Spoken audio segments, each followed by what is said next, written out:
Vamos lá, meus irmãos, vamos lá. Começando aqui, hoje, um novo módulo, nossa primeira aula de História Eclesiástica 2. Como é costume, já oramos mais uma vez. Graça e paz, boa noite. Graça e paz, boa noite a todos. Amém. Graça e paz, boa noite. Terminamos na última aula História Eclesiástica 1. Hoje nós daremos sequência a esse assunto tão importante, tão especial. E hoje nós estaremos entrando no tema logo após a queda do Império Romano, do Ocidente, e a gente vai estar trabalhando até a Reforma Protestante. Vai ficar um pouco mais puxado essa História Eclesiástica 2, mas eu não tenho dúvida que a gente vai ter boas experiências e o Senhor vai nos ajudar bastante, tá bom? Quero ler um texto bíblico com os meus irmãos, como é costume nosso, que está em João, Evangelho de João, capítulo de número 8, versículo de número 32, João 8, 32. João 8, 32.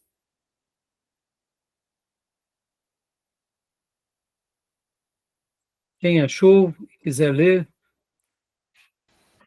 fique à vontade. João 8, 32. 8:32. E conhecerão a verdade, e a verdade os libertará. Amém. Esse texto tão importante, tão maravilhoso, que tem tudo a ver com a pessoa de Deus, em especial Jesus, e tem tudo a ver com aquilo que, de fato, aprendemos dia a dia. O conhecimento, ele é libertador. Depois que a gente passa a ser esclarecido, não tem mais como voltar atrás, e que Deus possa nos ajudar a conhecer também a história da igreja cristã, logo, como nós chamamos aqui, no período da Idade Média. Tá bom, meus irmãos? É claro, né? Como cristandade, a gente vai ter várias fontes, vamos ter a história sendo contada pelo catolicismo ou romanismo, pela ortodoxia grega, depois russa, pelos protestantes, que no caso somos nós, mas que Deus possa nos esclarecer e que a gente possa mergulhar aqui nos livros, textos, para que a gente possa aprender bastante sobre a história da igreja, para a gente poder edificar uma igreja a cada dia mais abençoada para a glória de Jesus. Tá bom? Graça e paz, Maísa. Isso aí. Então, meus irmãos, vamos hoje, né? Hoje a gente vai mergulhar aqui nos nossos materiais. Bom, nossos livros básicos é do Justo Gonzalez, né? Nós estaremos, inclusive, hoje lendo aqui algumas porções do terceiro volume. Separei aqui o material para a gente ler. Separei também hoje o material para a gente estar lendo aqui do Cristianismo através do século. E também hoje nós estaremos fazendo duas leituras a mais, que é aquele material da Igreja Cristã, a História da Igreja Cristã, capítulo 12, né? É um livro, a História da Igreja Cristã, do Gesiel Laiman, do capítulo 12. A gente vai fazer algumas leituras nele, mas pouca coisa. E eu quero hoje também aproveitar e utilizar bastante o material da História Cristã. Deixa eu pegar aqui. A História Cristã, que eu citei para vocês na última aula, que inclusive eu tomei conhecimento para o pastor José Ribeiro Neto, né,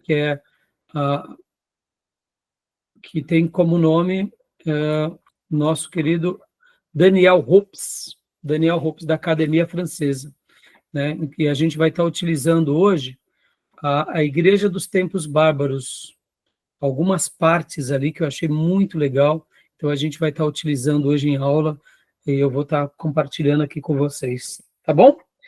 Então, meus irmãos, quero lembrar a todos que as nossas aulas são gravadas, para que vocês possam continuar aprendendo sobre o tema, os alunos aqui matriculados. As nossas aulas também são gravadas para que irmãos que queiram fazer esse curso em EAD nos procure e possam estar utilizando também dessas aulas para enriquecer ali, fazer parte do acervo e parte da aula dos irmãos. E também essas aulas são gravadas para que a gente possa estar abençoando outros irmãos, né? Eu tenho me alegrado muito com o nosso podcast do Spotify, está tendo um alcance muito grande. E hoje, para minha surpresa, eu vi que chegou na Rússia as nossas aulas do seminário, e eu fiquei feliz, né? Chegar na Rússia, em Moscou, especialmente em Moscou, irmãos. Alguém abriu as nossas aulas em Moscou. E eu fiquei muito feliz, né? Falei, glória a Deus. Não sei, até o momento, maiores informações, mas fiquei feliz demais. Então, assim, as nossas aulas são gravadas também para que, por meio dessas aulas, irmãos espalhados aí no mundo, e principalmente aonde chega, né, tem a língua portuguesa, eles possam compartilhar e usar esse material, irem nesses livros que nós estamos dando, e assim eles possam edificar as suas igrejas locais, né? Então, eu fico muito feliz com tudo isso. Tá bom, meus irmãos? E hoje a gente vai estar pegando emprestado aqui também a apostila que eu já encaminhei para vocês, que é a apostila do professor, aqui, o professor está aqui, eu até mandei para vocês no WhatsApp, né? Onde está? História da Igreja, deixa eu abrir aqui. História da Igreja, do professor Juliano, o nome dele é Juliano Reis, tá bom? A gente vai utilizar muito hoje o material dele. Eu quero hoje utilizá-lo, aproveitar esse material muito bom, e a gente vai estar utilizando ele hoje, inclusive. Tá joia, irmãos? Então, beleza? Deixa eu aproveitar aqui. Hoje, como é a primeira aula, eu quero também fazer aquilo que já fazemos em todo o início de todos os módulos. Quero aqui estar apresentando a grade do curso. Eu sei que iniciamos História Eclesiástica 1, né? A gente já passou, mas como hoje inicia o módulo História Eclesiástica 2, e hoje inicia esse módulo e fecha-se no final do ano, então vamos lá, quero passar para vocês a nossa grade, tá bom? Deixa eu mostrar aqui, a grade de História Eclesiástica 2, onde está? Que é a grade do curso. Só para aqueles irmãos que estiverem... Deixa eu pegar, joia aqui. Aqui. A grade do nosso curso. Aqueles irmãos que forem fazer o nosso curso, então aqui segue o curso médio bacharel. Estamos aqui, História Eclesiástica 2 agora. História Eclesiástica 2, exatamente aqui, no finalzinho do curso, né, pastor Johnny? Glória a Deus. Né? E aqueles que fazem o nosso curso médio, porque o nosso curso médio ele tem nível bacharel, elimina-se essas matérias e já migra para as aulas do bacharel. Quem faz o curso básico, como a proposta do básico é só formar obreiros, não elimina matérias, mas as matérias do médio e bacharel, elas trabalham em sincronia, tá bom? E rapidamente aqui também, deixa eu só apresentar agora aqui as ementas desse curso. As ementas do que nós estaremos trabalhando hoje. Então, deixa eu mostrar rapidamente aqui para os meus irmãos.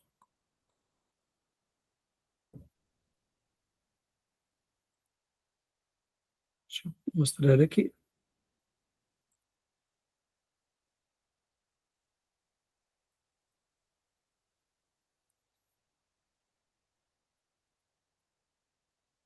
Ementa. Aqui. Então, olha só. Nós estaremos, né, trabalhando a partir de hoje aqui. Exatamente, vamos começar, né? Conteúdo programático. A gente vai pegaram ali do final do Império Romano em diante. É claro que, irmãos, só dando uma síntese aqui, né? Hoje, não tem como, muitas vezes, nós falarmos de um ponto da história sem voltar um pouco atrás para explicar algo. Por exemplo, hoje nós estaremos falando bastante, logo da queda do Império Romano, mas como nós estaremos trabalhando bastante hoje sobre as missões medievais, eu tenho que explicar um pouco para vocês que essas missões medievais, elas não começam necessariamente logo ali na queda do Império Romano, ou logo no início da Idade Média. Elas já começaram antes, com a evangelização dos bárbaros. Então, hoje a gente vai fazer uma ponte entre essa evangelização dos bárbaros, porque na última aula, lembra que trabalhamos bastante sobre os bárbaros, e modéstia à parte, eu gostei bastante da nossa aula sobre os bárbaros, que deu um leque bem grande sobre a influência dos bárbaros, né, na queda do Império Romano, quem eles eram. Então, hoje a gente vai trabalhar um pouco nessa perspectiva dos bárbaros, mas no sentido das missões que foram feitas, desse período chamado da missões medievais, que começa ali por volta do V século, mas, na realidade, eles já estavam sendo evangelizados antes. Então, é claro, a gente vai tentar olhar, né, um pouco antes da queda do Império Romano e depois. Vamos fazer só um apanhado. Então, hoje a gente vai trabalhar mais nessa temática, né? Então, a grade curricular, nós estaremos trabalhando, a grosso modo, esse é um resumo bem objetivo, né? Pastor, por gentileza, leia para nós a ementa aqui e os objetivos, rapidamente, por gentileza. Leio sim. Ementa. História da Igreja Medieval, estudo da história que contempla o movimento cristão no período medieval. Com o fim da Antiguidade Clássica, vemos o cristianismo se consolidando na Europa e tendo que enfrentar pressões internas, o espírito reformador, e externas, o islamismo. Uma época de avanços na teologia e de crises existenciais na Baixa Idade Média. Dá uma pausa para a gente, pastor. Então, percebam que o espírito reformador e também que era uma pressão interna. Aqui nós temos que lembrar, irmãos, que na nossa história eclesiástica, vai ter essa mudança na chave. O cristianismo, que começa muito bem, de repente, ele vai se enveredar agora para um outro caminho.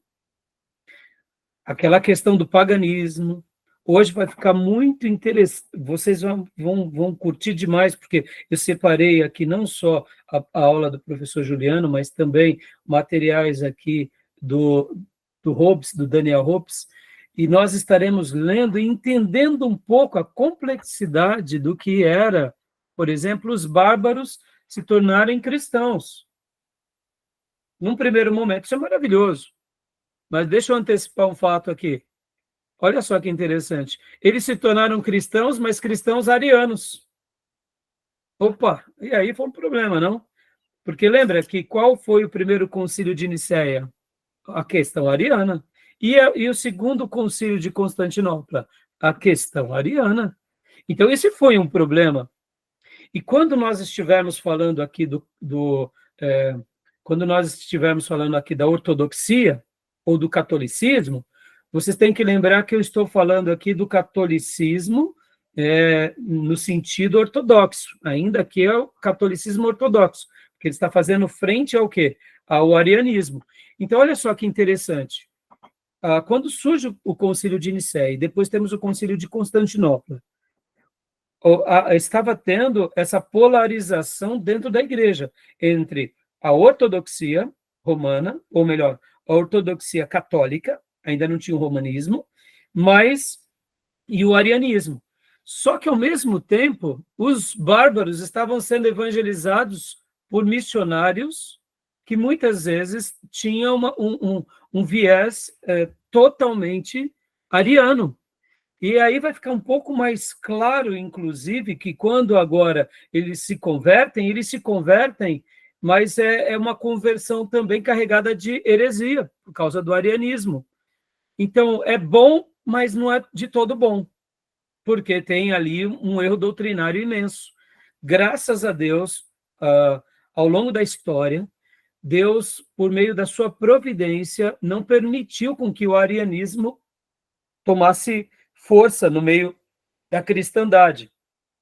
Então, de uma forma direta ou indireta, a gente vai aprender bastante hoje da influência dos francos, inclusive. Mas olha só que interessante. Então, eles estavam tendo pressões internas, né? Já estavam tendo, e agora, na Idade Média, vão ter muito mais, porque agora, além, mesmo que o arianismo não ganhou força, o que vai ganhar força no meio da igreja? O paganismo. É aqui que vai começar a existir o quê? O romanismo. E todo declínio pagão no meio do próprio cristianismo. Aqui vai nascer o romanismo. Então, a partir de hoje, nós estaremos olhando a Igreja Católica, que no primeiro momento ela é ortodoxa, mas aí agora, de fato, ela está entrando na Idade Média, e ao entrar na Idade Média, ela literalmente se romaniza. E quando a gente usa o termo romanização, mesmo que Roma caiu como império político, aqui ele não cai como religião. E mesmo o Império Bizantino, ou melhor, romano, de Constantinopla, o que é o Oriente, ainda continua como Império Romano, a influência também do romanismo vai estar também lá em Constantinopla. Mesmo Constantinopla sendo o Império Romano de fala grega, não importa. A influência católica, apostólica romana, ela vai estar nessas duas frentes. Então, perceba, a gente vai começar agora a entrar para uma nova fase da história.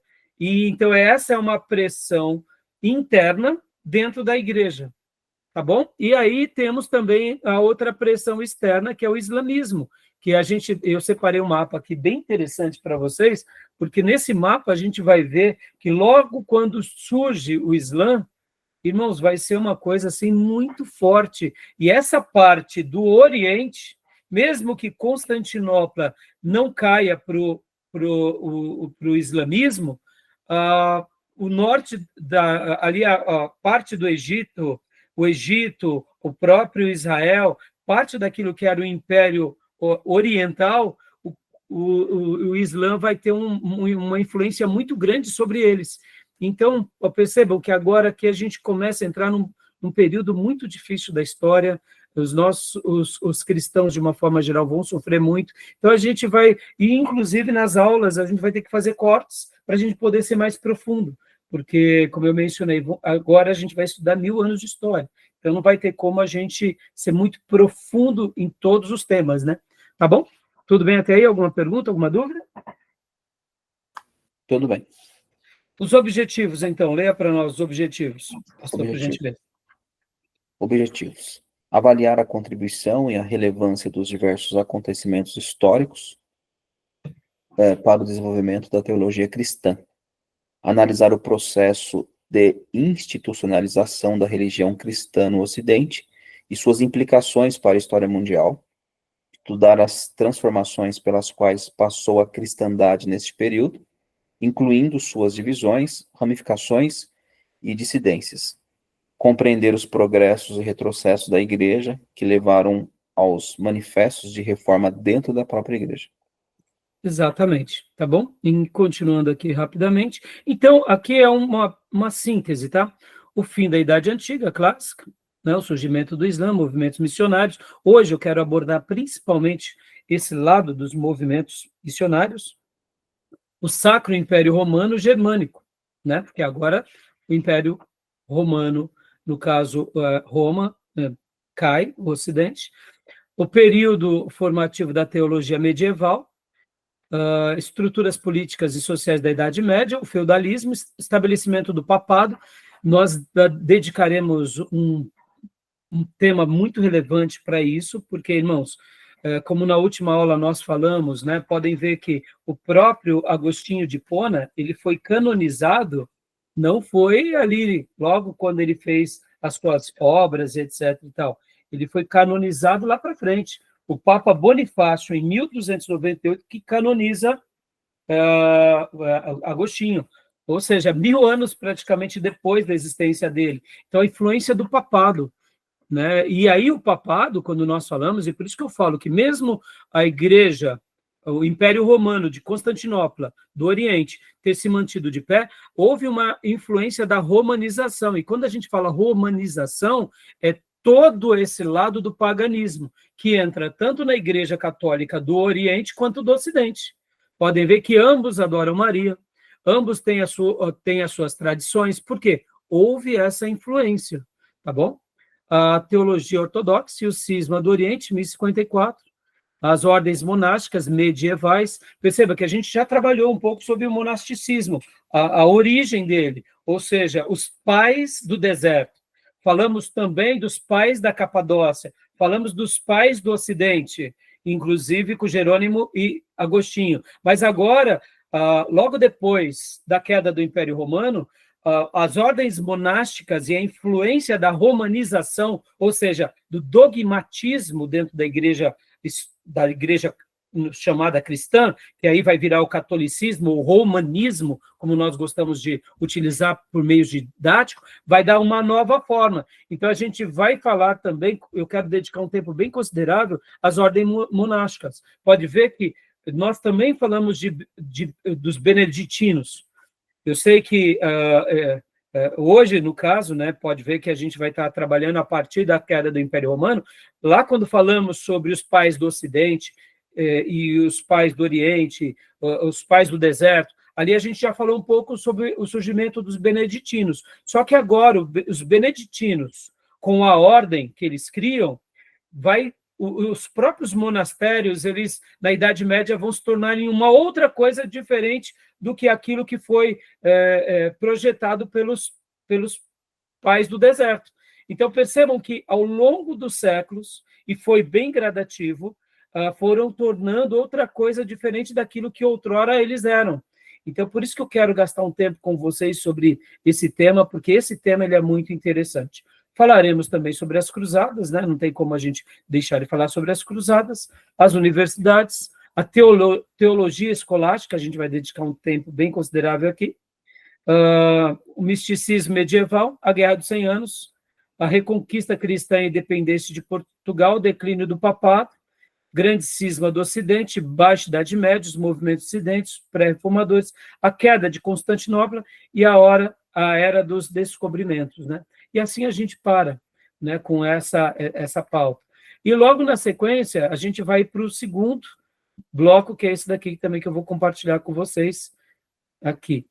Então, você percebeu, irmão, são muitos temas, né? Muitos temas para a gente estar trabalhando aqui, tá bom? Tudo bem até aí, meus irmãos? Alguma dúvida, algum acréscimo, alguma pergunta?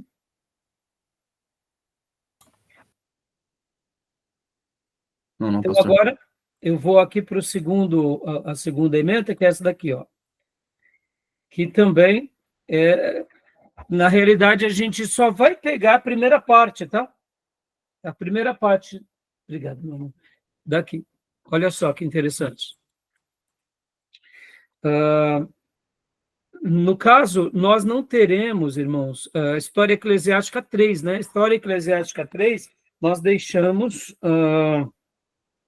para o curso bacharel. Então, o que eu irei fazer, né? No caso, a História Eclesiástica 3 trataria da Reforma Protestante até os nossos dias. Então, como nós estaremos parando ali na Reforma Protestante, então a gente vai utilizar apenas aqui, ó, o período da Reforma Protestante, tá bom? Então, nós não estaremos trabalhando muito no tema além da Reforma Protestante, tá joia, meus irmãos? Falarei até aqui a Contra-Reforma, porque não vai dar tempo, né? É muita informação. É muita informação. E para aqueles que forem fazer o curso bacharel, quando dermos História Eclesiástica 3, aí sim a gente vai trabalhar um pouco melhor essa parte e vamos avante. Porque, como eu disse para vocês, né, pode ver, olha a quantidade de temas, né, que nós temos para trabalhar aqui, né, a igreja moderna e a igreja contemporânea, ou seja, é muito assunto, né, meus irmãos? Concordam? Tudo bem? Alguma pergunta, alguma dúvida? Tudo jóia até aí? Tudo sim. Tranquilo. Então, vamos embora para os assuntos de hoje, que eu separei bastante coisas aqui para vocês. Como eu disse, irmãos, a matéria de história eclesiástica, a gente tem que fazer cortes e ser seleto, porque são 2.000 anos de história. Então, trabalhar 2.000 anos de história num curso é praticamente impossível. Deixa eu falar uma coisa importante também. História Eclesiástica 2, eu também darei um trabalho para vocês que estará dentro do quê? Do material extra, que é a história dos batistas nacionais. Eu sou fruto, o meu ministério, ele nasce tanto como teologia do Seminário Batista Nacional, e a nossa igreja também, ela tem a origem da Igreja Batista Nacional. Então, mesmo sabendo que a gente não chegou na igreja contemporânea, eu estarei dando um trabalho para vocês, mostrando, né, que a Igreja Batista Nacional, ela tem ali a sua história, e eu vou, dentro dos trabalhos extras, eu estarei dando um trabalho extras voltado à Igreja Batista Nacional. Pode ser a leitura de um livro ou outras coisas que eu passo para vocês depois no intervalo e explico melhor para vocês, tá bom? Beleza, meus irmãos? Lembrando que a nota mínima para passar de ano é 7, né? Eu costumo dar também, a minha prova, ela vale 3 pontos, os trabalhos extras valem 3 pontos, e a leitura dos livros textos valem nota de 4 pontos. Então, meus irmãos, eu priorizo muito a leitura, então, se o aluno ler todas as páginas, já tira 4 pontos, tirando 10 na nota, já passa de ano. Por isso que eu gosto muito de dar dessa forma, porque eu acredito que os irmãos, além das aulas aqui apresentadas por mim, juntamente com as leituras dos textos, e juntamente com vídeos e áudios e outras leituras que a gente vai passando para complementar essa matéria, se o aluno realmente for aplicado, ele tira uma nota 10, e eu não tenho dúvida que vai ser muito bom para vocês, tá bom? Para que a gente feche aqui esse assunto e a gente comece a aula, deixa eu só falar uma coisa aqui. Gostaram dos materiais, irmãos, que vocês viram do Gran Conato, da professora Márcia Zollner, do próprio professor Juliano, né, da Escola do Discípulo? Gostaram dos materiais extras que eu passei para vocês? E de outros professores? Muito bom. Peguei do Marcos, né? O Marcos eu peguei, eu achei legal. A história da. É que não tem muito vídeo, né? A história da igreja, mas a patrística eu achei muito bom. Peguei até o quarto vídeo, né? Áudio, né? Porque não tem, na verdade, na patrística ele não tem o O vídeo, vídeo, o né? áudio. Mas muito Mas o áudio muito bom, né, Júnior? Muito bom, é. esclarecedor, né? Você vê, Júnior, então é por isso, porque eu sei que numa aula, por exemplo, a gente não consegue. Então, irmãos, lembrem disso, né? A partir de hoje, todos os materiais do Frank Ferreira, Augusto Nicodemos, Hernandes Dias Lopes, próprio José Ribeiro Neto, professora Márcia Zollner e tantos outros irmãos e pastores e teólogos que são clássicos, né? Se vocês, ao mesmo tempo, verem algum estudo, algum vídeo, me procurem, me mandem o vídeo, porque, assim, graças a Deus, nós temos muitos acervos, muitos materiais bons, e é isso, eu quero poder passar o maior número de informação para vocês, para que a gente possa ouvir tudo, reter o que é bom, aprender com os nossos irmãos, e assim, né, assim a gente poder servir melhor a nossa igreja local e expandir o reino em nome de Jesus. Tá bom, meus irmãos? Tudo bem? Então vamos lá, meus Amém. irmãos, vamos lá. Então, aqui continuando, né? Vou passar agora aqui para vocês o material. A Igreja Imperial, segunda parte, né? A Igreja Imperial. Vamos ler aqui algumas frases, né? De alguns irmãos nossos. Vou pegar aqui o material do Juliano, professor Juliano. Só um segundinho, deixa eu passar aqui para vocês.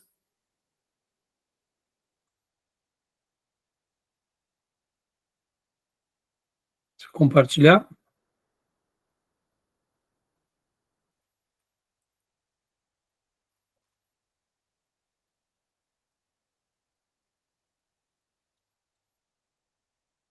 Aqui.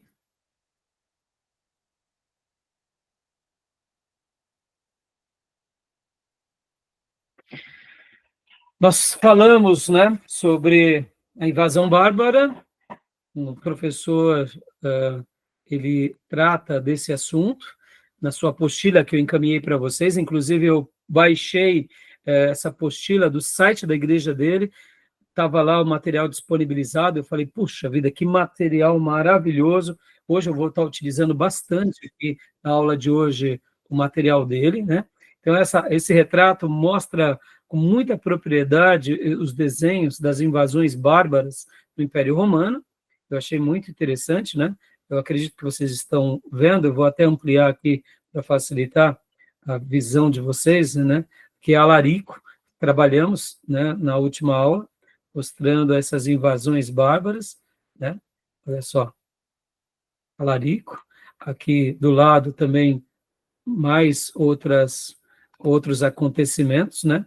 Rômulo Augusto é deposto por Odoacro, né? Aqui esse desenho ao lado, mostrando Rômulo sendo deposto por Odoacro, né? Que mais? Aqui também, abaixo, os hunos, lembram que eles eram equinos, né? Lembram? Eles tinham o domínio da cavalaria, então eles se tornam muito agressivos e vão empurrando os demais bárbaros. Aqui também os vândalos, né? Olha aqui, os vândalos, um desenho bem curioso, fazendo as suas atrocidades e as suas conquistas. Eu achei bem interessante essas fotos, né? E também aqui, mais uma vez, né, só para a gente lembrar, o Império Romano, quando eles foram dominados os ostrogodos, né, os francos, os bretões, os vândalos aqui no norte da África, os visigodos, os suevos, saxões, os érulos, os gépidos, e aqui nós temos o Império, né, o Império todo, né, essa parte mais, deixa eu até pôr aqui, deixa eu dar um destaque para aqui, que Constantinopla, né? Então a gente nota que aqui o Império do Oriente se mantém. Olha só, guardem esse gráfico aqui. Percebam que aqui é praticamente um corte. Num primeiro momento, o Império do Oriente ainda se mantém forte sobre Constantinopla. Já nos séculos seguintes, vocês verão que eles vão se manter fortes, mas eles vão ficar apenas dominando essa região, porque vocês verão que com o surgimento do Islã, eles vão passar. Vou até mostrar essa foto agora aqui para vocês, que eu separei para vocês, olha só que interessante. A gente vai ver isso, eu separei onde está, não sei onde eu deixei, já eu passo para vocês, não sei onde eu deixei agora. O Império o Império Romano sendo invadido pelos árabes. Eu já acho onde eu deixei, tá bom? Vamos lá. Então, continuando aqui. Utilizando a parte do material aqui do professor Juliano. Leia para nós, Maísa, por gentileza, uma explicação técnica que eu achei bem interessante também, que eu desconhecia, meus irmãos. Olha só que interessante. Leia para nós. No Brasil, né, agora a gente está entrando para a Alta Idade Média, mais 500 anos, Alta Idade Média 476 até o ano 1000. Então, por hora, a gente vai estar trabalhando nesses próximos 500 anos. Leia para nós esse primeiro parágrafo, por favor. No Brasil é chamada de Alta Idade Média, porque os historiadores do Brasil seguem a escola francesa. Não há acordo sobre a subdivisão da Idade Média, que tem 1000 anos. Para os americanos, a Alta Idade Média é o contrário, é o fim da Idade Média. Para os brasileiros, a Alta Idade Média vai de 476, com a queda do Império Romano Ocidental, até 1000. Vamos passar muito rapidamente por esse período, por não ter muitos detalhes para entrar. Então, percebam que quando vocês pegarem alguma obra que faz algumas datações diferentes, é porque cada historiador tem ali a sua maneira, né, de, assim, catalogar e de chamar, né? Então, é bem interessante isso, porque, como eu já disse para vocês nas aulas passadas, irmãos, são pontos de vista diferentes, são escolas diferentes, são historiadores diferentes, então a gente aprende com todos eles, né? Então, para a gente prosseguir, leia para nós, Maísa, por favor, rapidamente, né? Declínio e queda de Roma. Vamos ver o que aconteceu por todos os 500 anos, uma passada de olhos. Anteriormente, acabamos vendo os bárbaros invadindo o Império Romano, cada vez um novo grupo de bárbaros invadindo, minando aos poucos o Império Romano do Ocidente, desaparecendo com ele. Acaba caindo a própria cidade de Roma. Fica então só o Império Romano do Oriente, também chamado de Império Bizantino. Jóia. Então, até aí a gente já viu. Pode continuar para nós, filha, por gentileza. A Idade Média são 1000 anos, como já foi dito, muitas vezes chamadas de Era das Trevas. Quem viveu naquele tempo não sabia que estava vivendo esse tempo assim chamado, porque essa é uma classificação que veio depois dos historiadores, com os historiadores. É média porque fica entre o período clássico e a modernidade. É um período transitório entre dois grandes períodos da história da humanidade. É considerado uma época de baixa na história da humanidade. Se diz muito que essa época é a Era das Trevas. O próprio historiador Justo Gonzalez fala assim. O David B. Callion discorda, pois não achando que é bem assim, por achar que só o 10º século, do ano 900 ao ano 1000, é que realmente foram os anos assim, de trevas mesmo, porque nada acontecia, mesmo em função de estar se aproximando do ano 1000. As pessoas tinham muito medo da aproximação do ano 1000. Esse ano chegou e nada aconteceu, ou seja, as barbaridades que aconteciam continuaram acontecendo. As coisas boas também. O sol amanheceu normalmente, não havendo nada de especial. O mesmo aconteceu no ano 2000. Jóia, deixa eu dar uma pausa, por favor, mas olha só que interessante, irmãos. Tanto é que o professor Juliano, ele comenta sobre isso, e olha o nome do título do livro, A Era das Trevas, né? Justo Gonzalez faz questão de catalogar dessa forma.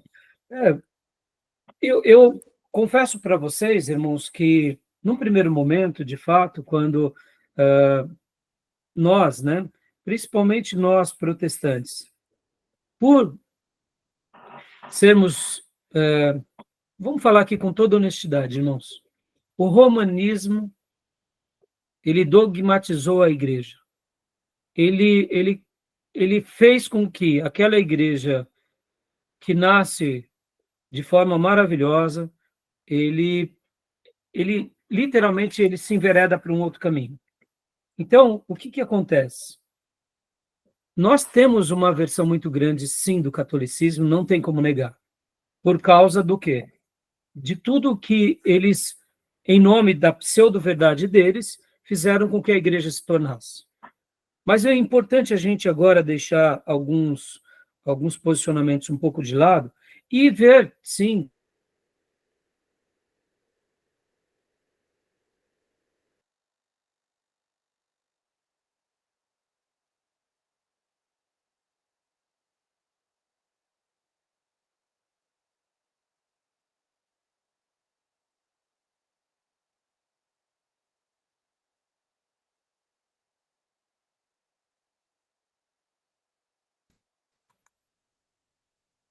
opa, caiu minha linha, deu uma Pastor? pausa, né, meus irmãos?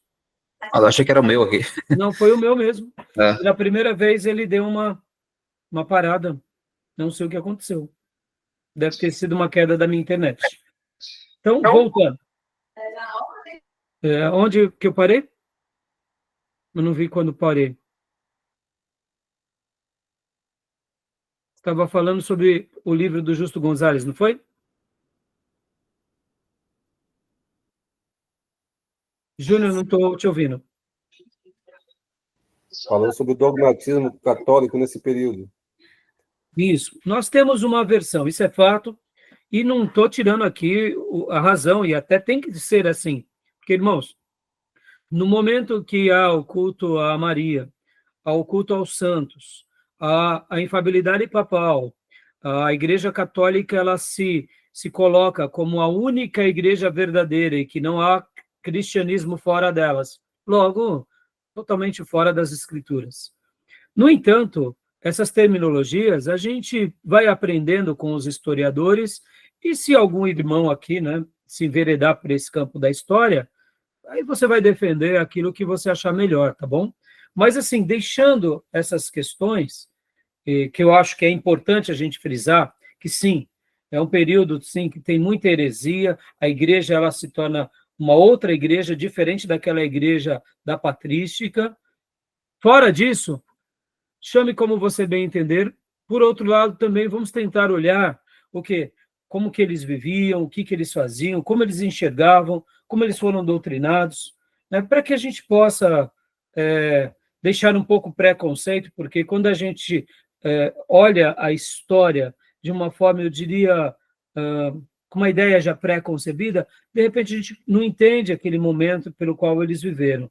E eu estou falando isso não porque eu quero flertar com o catolicismo, romanismo, nem com a ortodoxia grega ou russa. Pelo contrário, eu quero dizer que, na minha opinião, eles se enveredaram para aquilo que nós chamamos de tradição, e, na minha opinião, eles estão errados, mas, né, afinal de contas, a gente está aqui para poder extrair, de fato, a história da igreja, e não tem como estudar a história da igreja sem a gente estudar eles, né? Tá bom?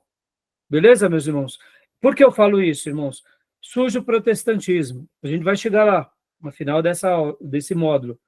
Mas também a gente tem que admitir que também nós, protestantes, a gente não pode pôr aqui uma venda nos olhos e falar, não, nós não erramos em nada, Lutero não errou, claro que ele mais acertou também, mas a gente vai chegar lá, e se a gente for estudar um pouquinho a vida de Lutero, ele também cometeu algumas coisas assim, complicadas, alguns erros.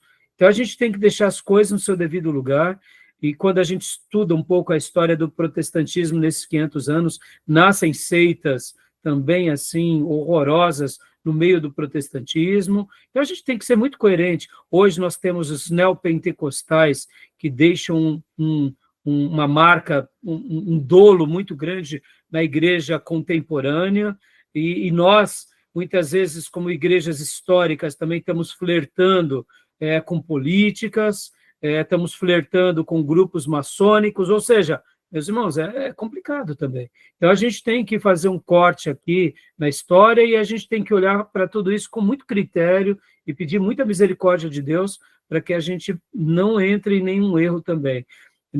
Mesmo depois do protestantismo, nasce também a teologia liberal dentro dos nossos guetos protestantes. O liberalismo é uma praga também, assim como o neopentecostalismo. Então, perceba, irmãos, a gente não está imune aos erros, e eu não estou aqui querendo fazer um juízo de valor, mas a gente tem que aprender com tudo e pedir a misericórdia de Deus para a gente seguir as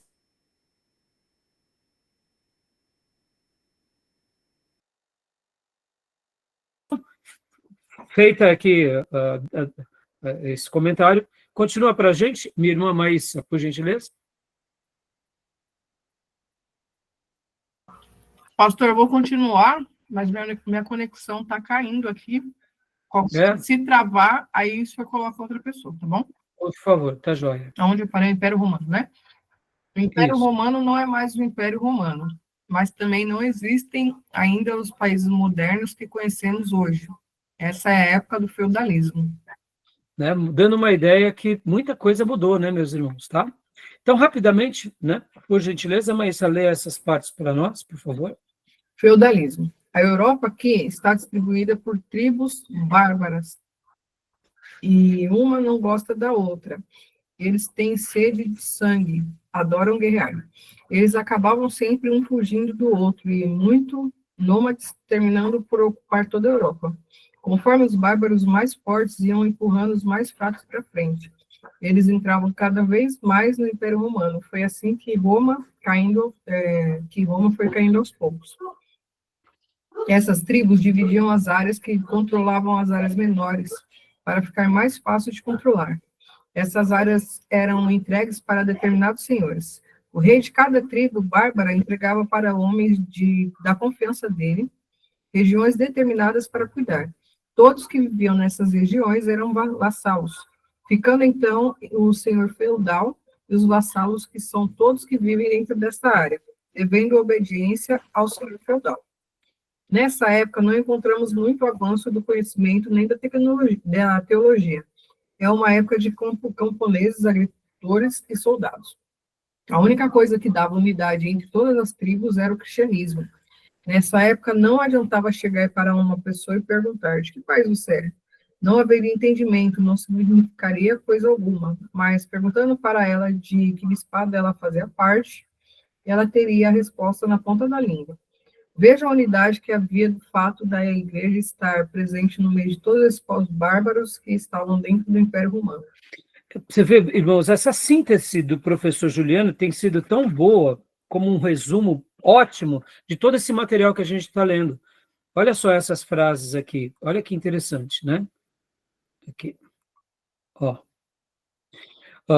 Quando nós pensamos agora do Império Romano, do Ocidente, que ele se torna literalmente ali reinos bárbaros, e que muitos deles também foram cristianizados, mas eles não tinham aquela base como foi fundamentada e continuou-se sendo mantida pelo Império Romano do Oriente, que vocês têm que lembrar que com a queda do Império Romano do Ocidente, aquela história grega, romana, aquela ordem que eles viviam, aquela política, aquilo tudo foi se perdendo. E a única coisa que se sobrou dentro deles era o quê? O cristianismo. A unidade era o cristianismo.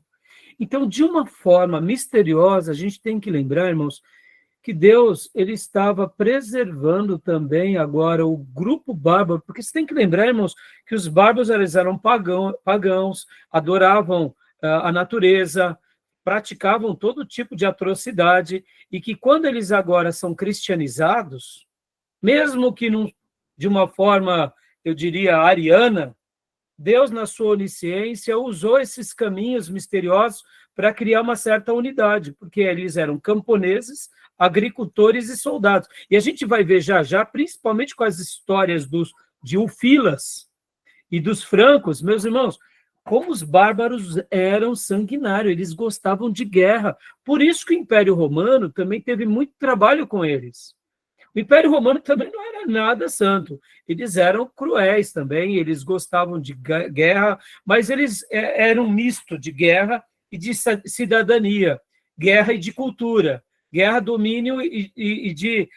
Ainda os romanos, querendo ou não, preservavam um pouco da sua história. E essa história agora só foi mantida onde? No Império Romano do Oriente. Então, aqui no Ocidente, ficou vários reinos dispersos, em que, como o nosso irmão Juliano disse, nessa época não adiantava chegar para uma pessoa e perguntar: de que país você é? Isso era irrelevante.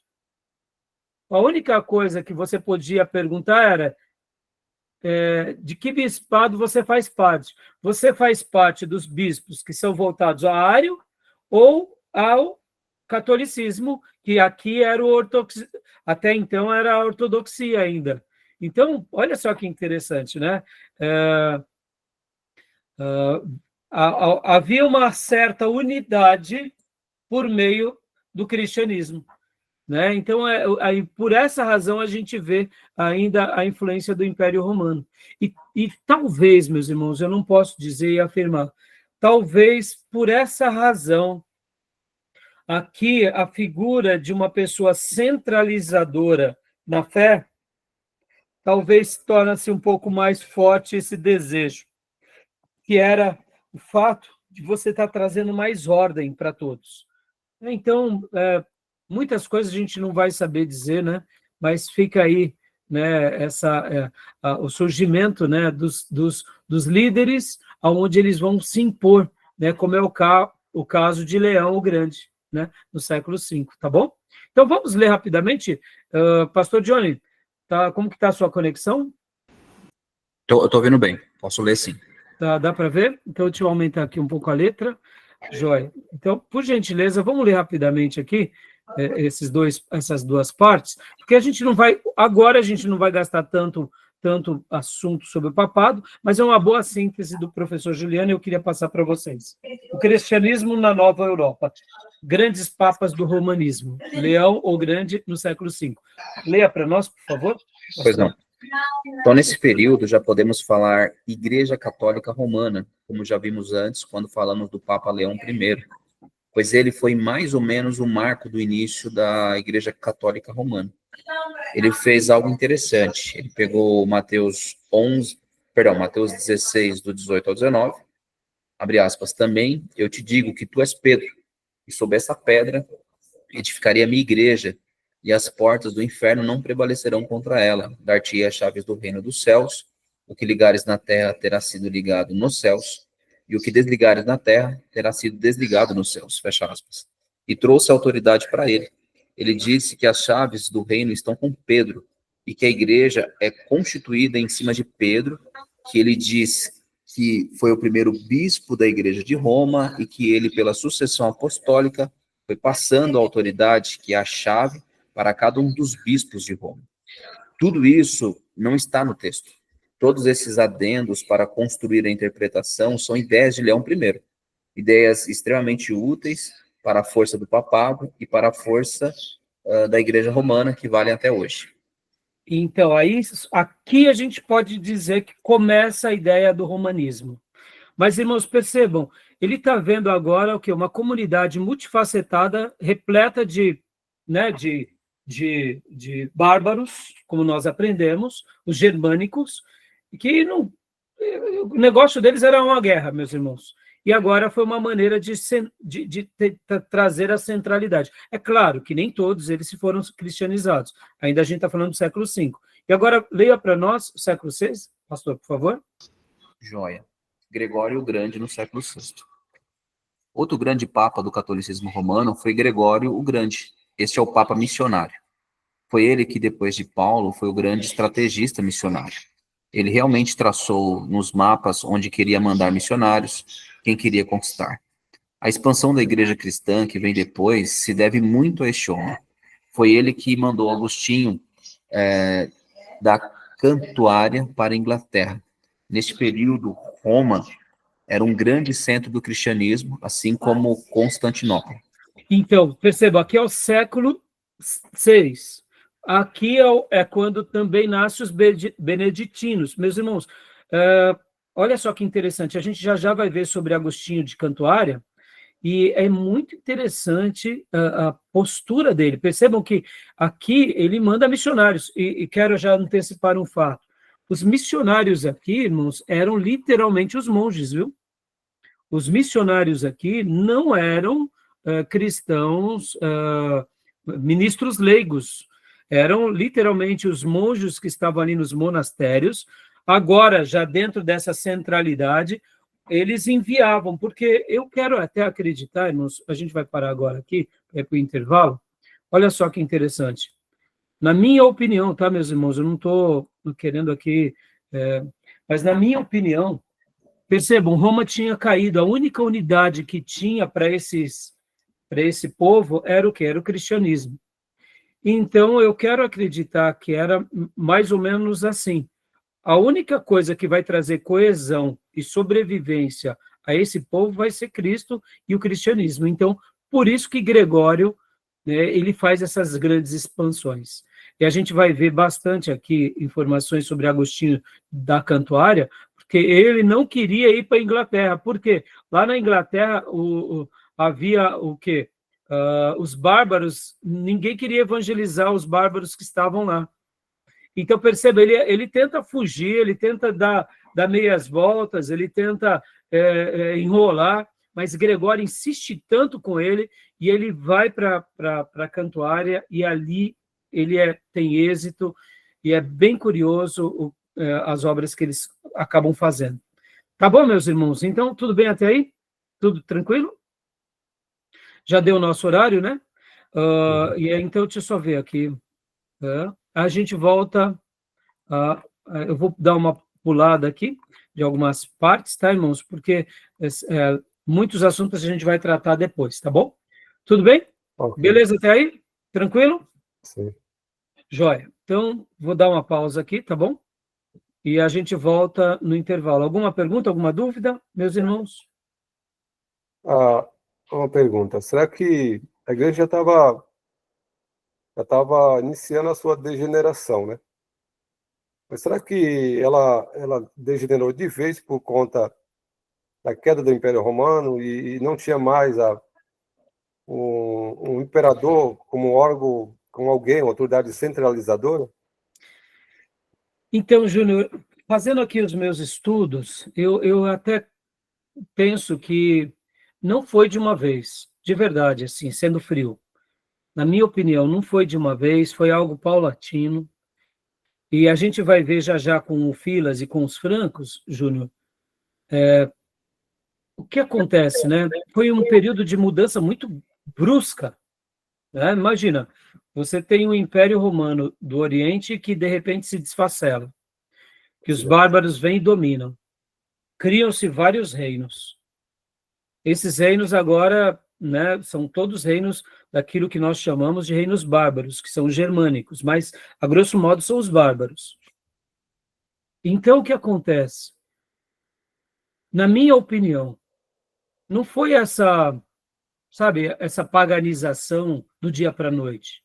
Sim, Foi mas uma coisa que foi literalmente acontecendo, como eu disse para vocês, os bárbaros, eu separei um texto bem interessante aqui, que se não der para a gente ler aqui na aula, nós estaremos lendo depois, do Daniel Hopes, que eu achei fantástico, quando ele vai falar bastante sobre o Filas e os arianismo, e os arianos, porque o que acontece, Júnior? Você percebe? São bárbaros que agora se tornam cristãos, mas com um viés ariano. O que estava acontecendo, né, num primeiro momento, nos primeiros concílios? Lá em Nicéia e depois no segundo concílio de Constantinopla. Uma briga muito grande entre essas duas teologias. Então, o que acontece? No momento em que um grupo de bárbaros são evangelizados por cristãos, mas são cristãos arianos, querendo ou não, lá no primeiro concílio de Nicéia e depois no segundo concílio de Constantinopla, que os arianos foram vencidos e foram declarados hereges, olha que momento de tensão. Os próprios imperadores Constantino e depois Teodósio, eles procuraram conviver em paz com os arianos. Então, no primeiro momento, eles foram considerados hereges, mas eles estavam debaixo do guarda-chuva ainda romano, que não tinha caído o império. Concorda? sim. Mas, ao mesmo tempo, agora, missionários chegam e evangelizam os godos, por exemplo, que a gente vai ver já já, e esses godos, eles são de teologia ariana. Então, pouco tempo depois, eles vão invadir Roma. Há uma influência da teologia também neles. Então, percebam que essa degradação não foi uma coisa assim, me permita a comparação, tá, Júnior? Não é uma degradação como acontece conosco nos dias atuais, como os neopentecostais, que eles falam assim, não, a gente tem que ganhar dinheiro, o crente tem que prosperar, e em questão de 10 anos uma igreja se corrompe assim feiamente. A nossa degradação, por exemplo, fazendo uma comparação aqui, tá? Dentro da teologia, tá? Os neopentecostais, eles nascem no meio da igreja protestante, em questão de 20, 30 anos, eles viram uma outra religião. E que se a gente vai falar com o neopentecostal, eles estão um pouco se lixando para a gente. Se a gente chega para muitos pastores neopentecostais, eles falam, não, Deus é o Deus de prosperidade. Então, perceba, a nossa degradação foi muito mais rápida. No caso deles, é um misto do quê? De cultura pagã, de cultura bárbara. agora eles se tornam cristãos, e vocês vão entender, inclusive, que os bárbaros, quando eles são evangelizados pelos arianos, havia uma ideia de uma concepção totalmente errada, que era o Deus de três faces.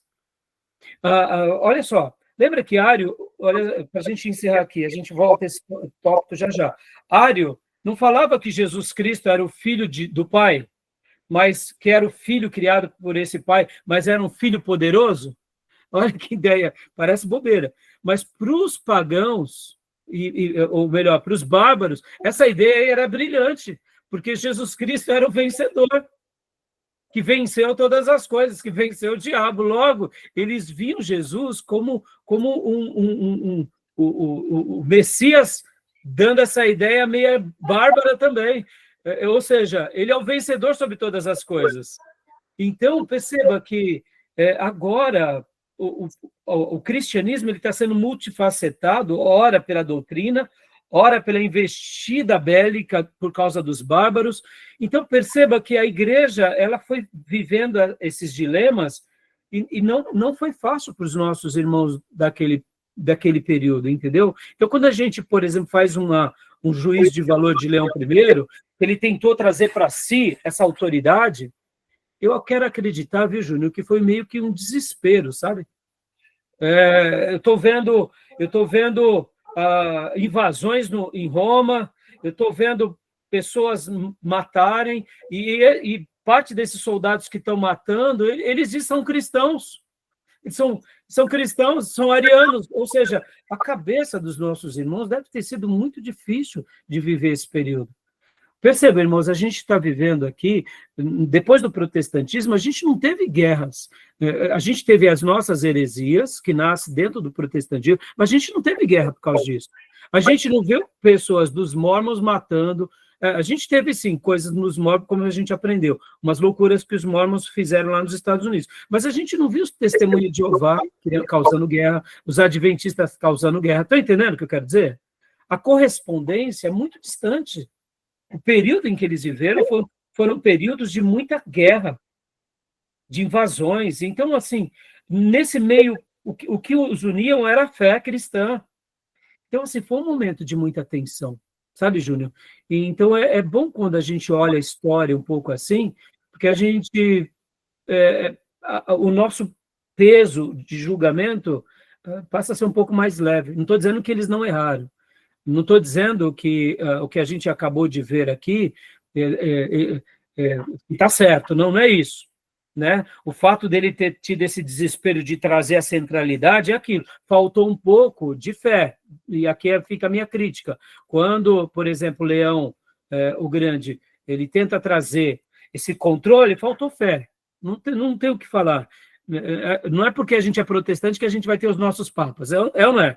Sejamos honestos, a gente não tem que ter papa, entendeu? A gente não tem que ter essa figura centralizadora. Por quê? Porque a gente tem que crer na palavra. Então, muitas vezes, é um misto de domínio político pela religião. Então, por isso que foi um período muito confuso. E eu vejo que essa degradação ela foi mais lenta, não foi tão agressiva, né? É a minha opinião, tá, Júnior? Posso estar enganado, tá bom? Porque nesse período da queda de Roma já não tinha mais imperador, é isso que eu quero falar. Sim, não sim. tem imperador, tem apenas a centralidade na igreja, no papel. Exato. Por isso que vamos dizer assim, o bispo da cidade, os bispos principais, a responsabilidade estava sobre eles. Então, por isso que eu disse há pouco que eu acho que ele teve um ímpeto meio que desesperador de trazer centralidade. Só que assim, é aquilo, né, Júnior? É como hoje, Júnior. Vamos lá, eu sou um pastor local. Não é porque a gente está vivendo um período caótico que eu tenho o direito de fazer certas coisas. Entendeu? Embora o Império do Oriente também tinha, não demorou para ter a queda e tinha centralidade no imperador lá, e no entanto também degradou também. Entendeu? Exatamente. Só que lá ainda se mantinha o quê? Lá se mantinha aquilo que a gente vai ter num primeiro momento, a ortodoxia, ou seja, eles não se enveredaram para o arianismo, e eles se mantiveram num primeiro momento nessa doutrina da Trindade, tudo bem, mas ao mesmo tempo também tinha uma outra coisa diferente para eles, Júnior. O que que era? Já que era ainda a preservação do Império Romano do Oriente, eles tinham ainda, era um mundo, vamos falar aqui, de um nível educacional muito diferente. Eles tinham toda a tradição do quê? Do Império Romano, da estrutura grega, dos filósofos, né, da patrística. Então, eles se mantiveram de uma forma, mesmo fazendo as suas guerras, foi muito mais saudável se viver no Oriente do que no Ocidente. Quem estava lá no Ocidente era um pega para capar, porque agora estava tudo multifacetado, né? Vândalos ali no norte da África, né? Vários outros bárbaros espalhados, os francos, a gente vai ver já, os francos, então assim, foi um período muito difícil, entendeu? Tá bom? Beleza. Beleza, meus irmãos, vamos para o intervalo, a gente volta já? Vamos sim. Então tá bom, vou dar uma pausa aqui, a gente volta em instantes, tá bom?